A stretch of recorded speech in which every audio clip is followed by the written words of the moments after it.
back to the point you made earlier, but I quit coffee for the first 30 days in jail because I've never not been caffeinated. My experience of life is caffeinated. I'm a caffeinated human, right? If I'm awake, it's caffeine. So I'm like, I don't need energy now.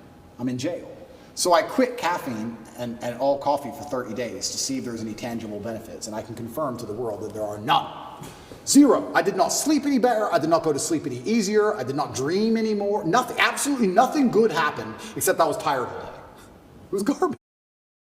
I haven't been awake without caffeine. Caffeine is a miracle drug. I drink endless coffee. And of course the Matrix will come along and say, too much coffee is bad for you. Too much meat's bad for you. They say anything to make you weak and stupid. People don't understand that coffee changed the world. Before coffee and caffeine, we were living our lives in rhythm with the sun. We got up when the sun came up. We went down when the sun. With the Industrial Revolution and caffeine, the introduction of caffeine, we now had night shifts. Think about this. If a job introduces a coffee break, if a company says, stop working and drink this coffee, that's because the coffee you have is worth the time they let you not work because you make up for it plus some. That's how powerful it is. And what's actually interesting about me is when I think back, my entire reality is caffeinated. I haven't been awake without caffeine in years. Yeah. I drink coffee every single day. So I thought about this and I thought, maybe life's better without caffeine. So I took a week off of coffee and there was zero advantage. I didn't sleep any better. I felt pissed off. I didn't feel like I could focus as well.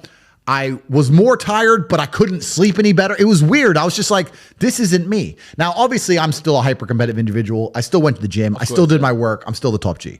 But I didn't feel as good. No benefits. There was no benefits. Yeah. So after a week, I had a cup of coffee, and it was like, the miracle is back. Develop a coffee addiction. It's fantastic. There's nothing bad about caffeine. I have 10 to 15 coffees a day every single day, and I will do to the day I die. Coffee is not a vice. I want the caffeine. Smoking is not a vice. I want the nicotine. These are drugs that I believe are genuinely good for me. I stick to the base. I have 10 to 15 coffees every day. That's what I have every day. It's the same number. When I stopped drinking it, I felt the difference. So I know that it's doing something. It does something. I quit. It was only 2 weeks ago I did this 1 week no coffee thing. It was garbage.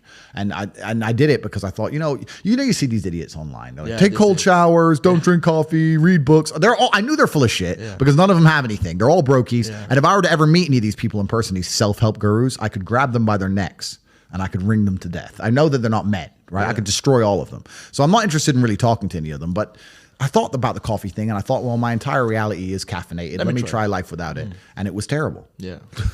Coffee is a gift from God. Caffeine is beautiful, as is nicotine. Ingest as much as possible. And for any doctor who says that it's unhealthy, meet me in the cage and we'll talk about health. Because if I can still beat the shit out of you, then I don't want to hear your opinions on health. Yeah. Because I think I'll do just fine against any doctor who said coffee is a bad idea.